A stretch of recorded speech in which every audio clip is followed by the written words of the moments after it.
Like a boss. All right, ladies and gentlemen, today we're going to finish the chapter on how to bring out your rational self. This is the Robert Greene Book Club. If you guys ever want to check out more of these videos, more of the complete videos where I break down all of what that's the goal, to break down all of Robert Greene's books in this format. You can click on the description down below where it says become a Patreon supporter. You get access to all the previous Robert Greene videos and the new ones. And you guys can also get the audio version in it. And according to the tier that you select, you can also ask one question per month and I'll make a video about it, okay? You get Patreon exclusive content by becoming part of the book club, all right? Do that or else I'm closing the Patreon. Let's continue. Oh, and by the way, you could watch the previous videos. I think the previous versions, the previous sections of this, you could watch the free versions on this channel. But if you want to watch all of the other ones, click on the description down below. It's all part of the human comedy. Yes, people are irrational, but so are you. Let's go back to Make 30 your seconds. accept neutral as comets or plants. Right now, he is talking about accepting people as they are and not desiring to change people. Because when you desire to change people, you stop thinking straight. You stop observing who they are. You stop looking at people with a clear eye. And what you're seeing is resenting what you're seeing. So you're not really seeing reality. You're seeing reality superimposed by emotion of being resentful.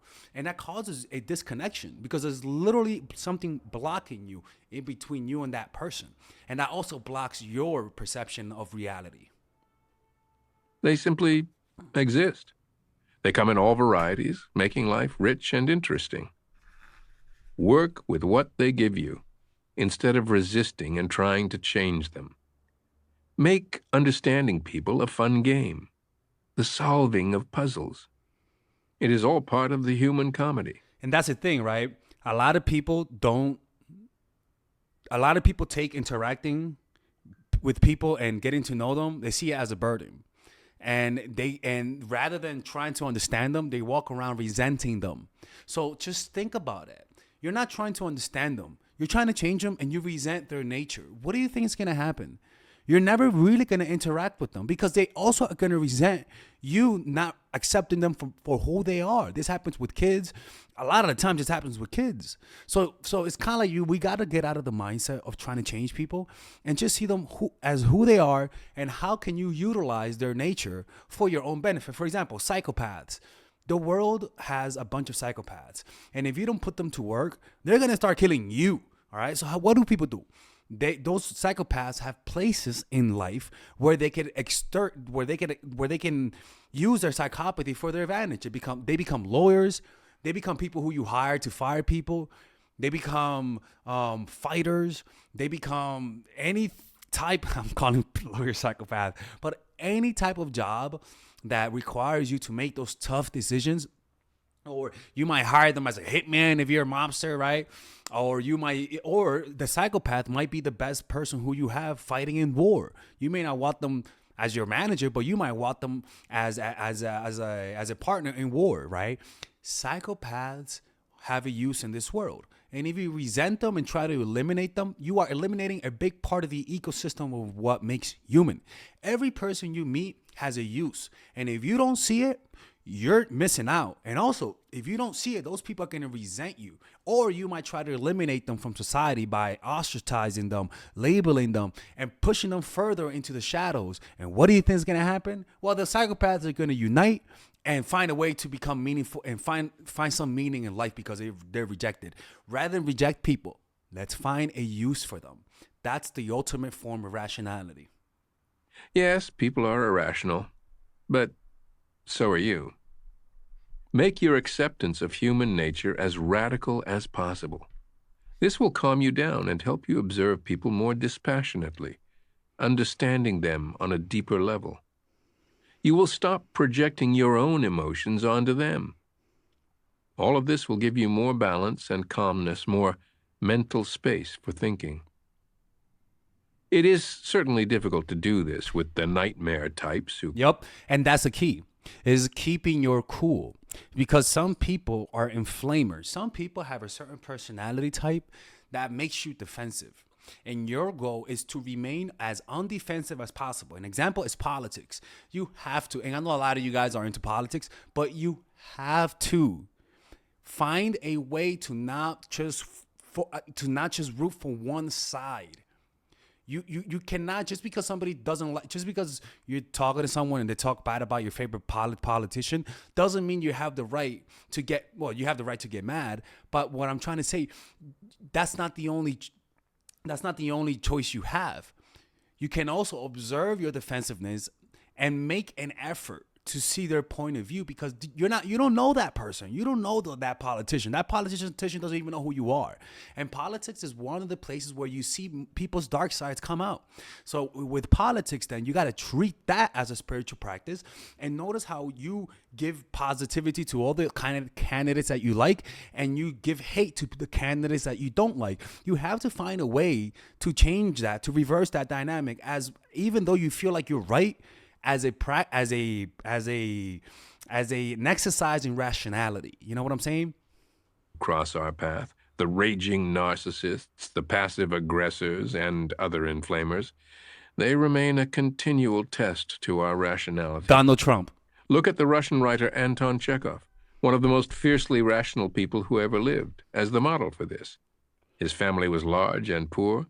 His father, an alcoholic, mercilessly beat all of the children, including young Chekhov. And it's funny because Chekhov was abused by the people in his life. And yet he still wanted to help them, right? And you have a bunch of politicians out there who are targeting groups that have been marginalized. And what they're doing, rather than preaching forgiveness, they're preaching take away their power. They're preaching, let's bring them down. And a lot of our people are buying into that. And what happens is that then you create an enemy out of something that's not even an enemy. An example is like white people, right? People are mad at the white people today. It's like, dude, that's just Bob the white man. That's Whitey. He doesn't know. He didn't have nothing to do with the past. Yeah, he may benefit from it, but that's not his fault. Why do you resent the fact that he was born into a position that his parents abused people, and now he's in a position where, it's privilege, but you can't get mad at him for that. That's not his fault. It's like killing a child for the sins of their fathers. That's not fair, right? And so it's what that is called a projection. That's a projection. And you have demagogues out there, people who are political activists who know that trauma, and what they do, they incite a certain form of violence, a certain form of reverse racism, but they're abusing your trauma. They're telling you, in order to heal, you have to find a boogeyman and destroy them. Overturn the patriarchy, overturn the system. No, what you do is not allow that anger to control your decisions, and relax and see them as who they are. And once you see people as who they are, you're going to start noticing you weren't surrounded by as many enemies as you thought you were. It's just that somebody out there is playing on your traumas and trying to manipulate you to hate the other, to see an enemy where there's no enemy. And that is a form of irrationality. Racism is a form of irrationality. Discrimination is a form of irrationality. And also, your desire to hurt people who were racist against you is also a form of rationality. Can't you see that rationality brings people together, and irrationality just divides people? Chekhov became a doctor and took up writing as a side career. He applied his training as a doctor to the human animal. His goal, to understand what makes us so irrational, so unhappy, and so dangerous. In his stories and plays, he found it immensely therapeutic to get inside his characters and make sense of even the worst types. In this way, he could forgive anybody, even his father. Forgiveness is a high form of rationality.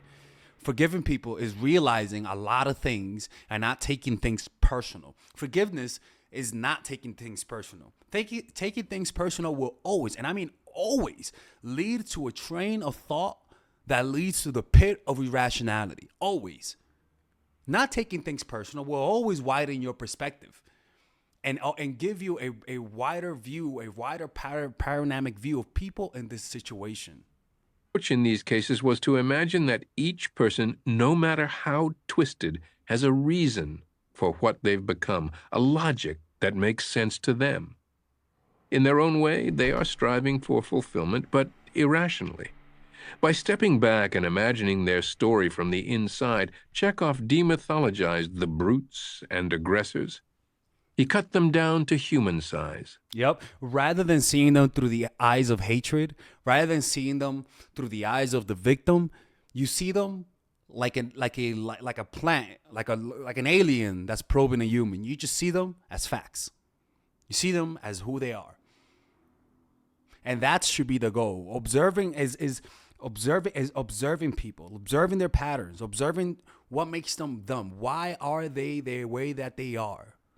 What and trying to find connections, trying to find patterns, rather than observing and judging. You observe and make connections about who they are.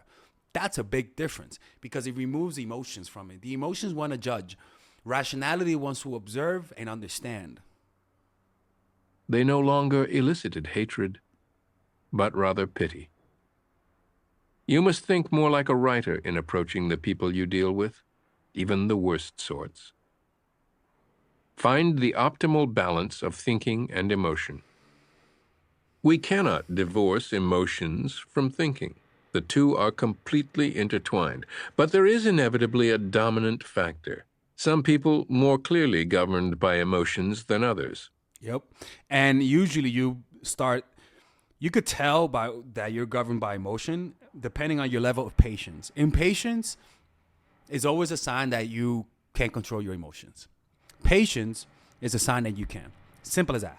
You just ask yourself, how patient are you? And that will tell you almost everything you need to know about yourself.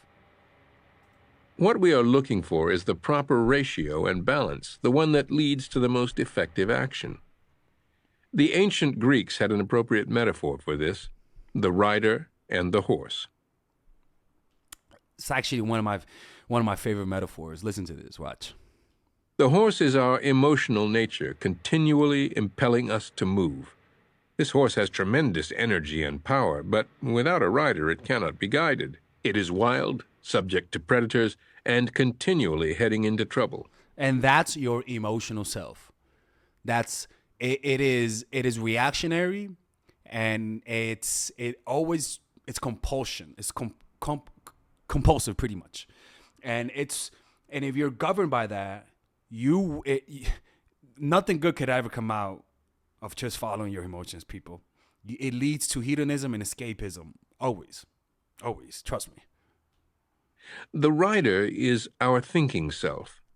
Through training and practice, it holds the reins and guides the horse, transforming this powerful animal energy into something productive. Yeah, what the rider does, it multiplies the ability of the horse. It shows it new ways. And unfortunately, a lot of people who are just led by emotion are people who are underperforming. If you really want to increase your performance in life and how you see the world, you just have to become more rational. And the thing is, like I said, it's not natural. It's not a natural process. Everything I'm telling you, don't you notice, takes effort, takes consciousness. It takes you saying, okay, I feel this way, but let me try this. That is not normal. And that's why people who are rational stand out, because they did an abnormal thing that led to a result. You will get results. You will 100% get results. It just takes effort. It takes a lot of effort. We're gonna continue this on the Patreon channel. This is the first part. I'm gonna upload the full version to my Patreon later tonight. But if you guys want to watch the whole thing, become a Patreon supporter. Like I said, there's a bunch of videos out there on my Patreon that I don't post on YouTube.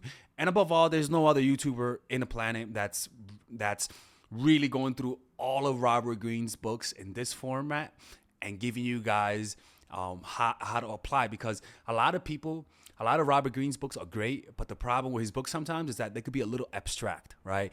Sometimes they're just raw material that you don't know how to use it to create something. I'm teaching you I'm giving you guys instructions about how to use the raw material to your life, okay? Anyways, I'll see you guys in the other side, and take care.